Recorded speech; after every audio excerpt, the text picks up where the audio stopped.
Hi everyone, my name is Gabby Taylor, and I'm going to give you some background about my case presentation before I start.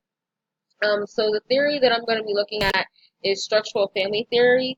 There's a family that I've been working with now for quite a few months. They've had some issues with homelessness.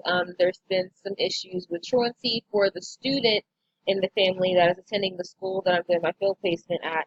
And then just some recent family issues involving domestic violence. The family has finally reached a point of stability. They have obtained stable housing. However, the student is still having some issues performing in school. And then as a result of the family issues, not only is she not performing in school well, but she's also missing a lot of days, which is affecting her truancy court.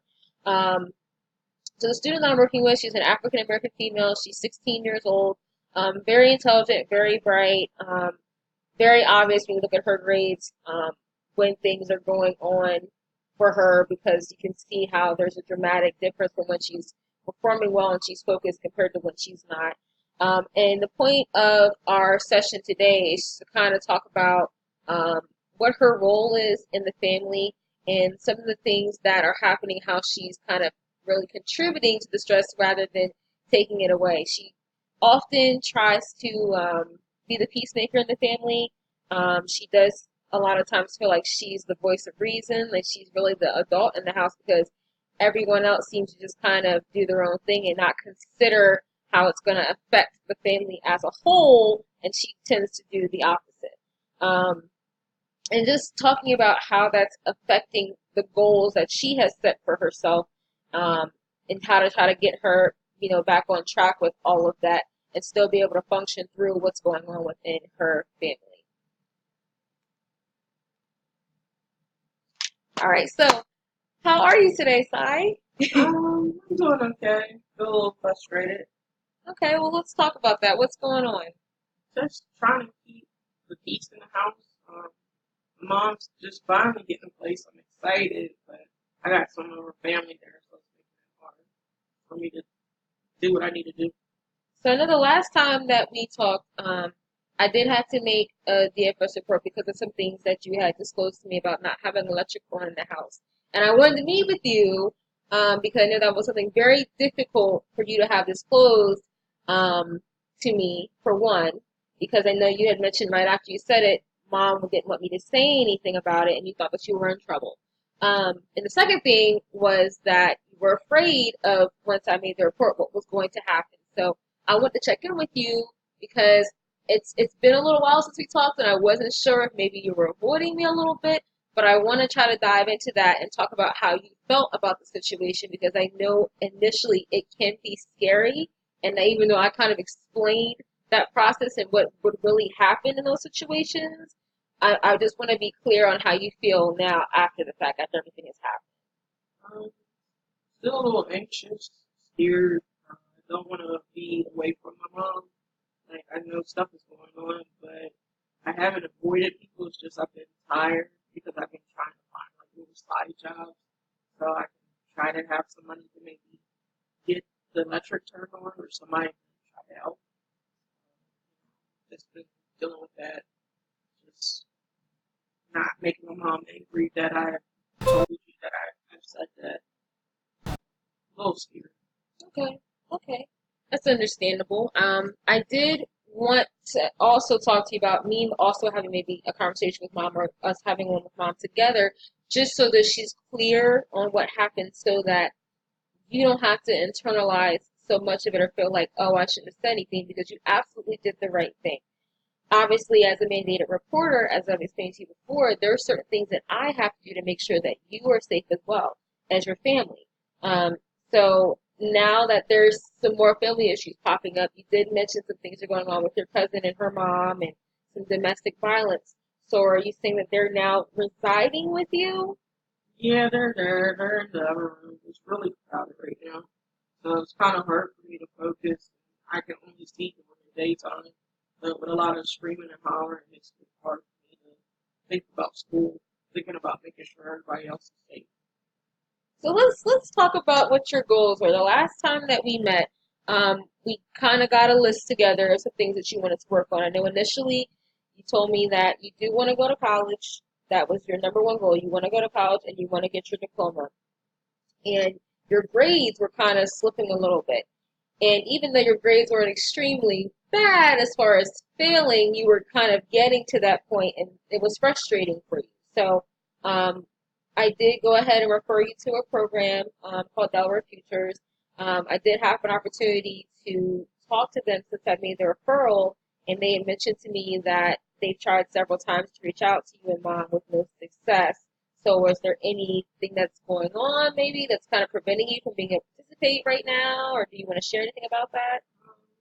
It's hard to get information when I don't have a phone or contact because everybody can take my phone since it's on. And like maybe I can just get the information at school. I don't want them to know that I'm trying to go to college. My mom's here. I really want to go to Phoenix University so I can do my fashion. That's interesting. And I think that's an amazing goal to have, but I also want you to feel empowered about that and not to be so concerned about how mom's going to feel that you don't chase after your dreams as well. I honestly believe, just from my interactions with mom, that she does want the best for you, but it may not always come off that way because she's frustrated too, trying to make sure she can provide for you the best way that she can. And at times, she just feels like she's hitting a brick wall. And even when I've talked to you about it, you feel the same way. Like, I want to help mom. I want to work. I want to get a job so I can help her and take some of that stress off of her. But at this point in time, with the goals that you're trying to set for yourself, it might be more important to focus on just school for right now until we can kind of get that under control while we're dealing with getting some coping skills in place for dealing with all this stress. So on a normal day, let's say wake up in the morning and the house is just in disarray, everybody's frustrated, trying to figure out, how are we going to eat for the day? And you have to be to school by, let's say you have to be to school by 7. And the bus comes to pick us at 6:45 and you miss the bus. What normally would happen after that? Basically, I get yelled at, and I'm just told, you gotta walk. Nobody's gonna take it. Everybody's, I have to walk. So in that situation, do you express how you feel about it? Do you normally just go off by yourself and isolate? Do you get upset? Do you confront them? What's your reaction normally? I'm not gonna confront them because I'll get hit. So, just go in my room, try to hurry up and get myself ready. But I just don't feel like by the time I start walking to really get to school, I think about money, do what I can do. So would you say this would be a normal reaction to stress for you to kind of just go off by yourself and just shut down because you don't feel like you're going to be heard? Yeah, pretty much. It's not, everybody's doing what they want to do, so no point in talking. So as we're continuing to kind of work through a lot of these emotions around just your interactions with family and how you're treated within the family, do you think that in the future that you'd be open to maybe having some of the family come in for a session together? I think just my mom right now. Okay. I don't want to talk to everybody else. That's pretty understandable.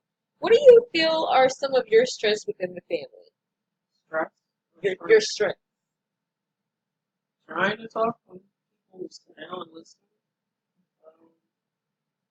Making people smile. Keeping calm. Trying to. Now, I know we have talked before that you kind of are, the peacemaker in the family. So, a lot of times when you see conflict, you seem to kind of gravitate towards trying to fix that problem. But I wanted us to be able to kind of work on an additional goal about what to do when we can't fix the problem.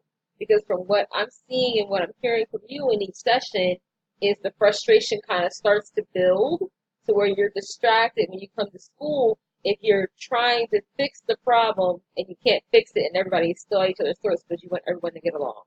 So I'm going to challenge you for next session to kind of think about the situations that you guys are currently going through right now and where do you fall at within those situations? Do you feel like it's your fault? Do you blame yourself for it? And if you do blame yourself for any things that are going on or feel that it's your fault, try to identify whether that was within your control or not within your control. So we can kind of attack some of those things and kind of put some things on the wayside that really don't have much to do with you to kind of get it out of your head onto some paper and then see what we can actually work on to get back on track with our goals. Does that sound like a good plan? Yeah. All right. Well, thanks for coming in. And again, throughout the week, we can still meet. If anything else or any crises arise, just let me know if we need to meet again. Don't feel confined to us, meeting once a week if things come up. Definitely reach out to me, okay? I will. All right.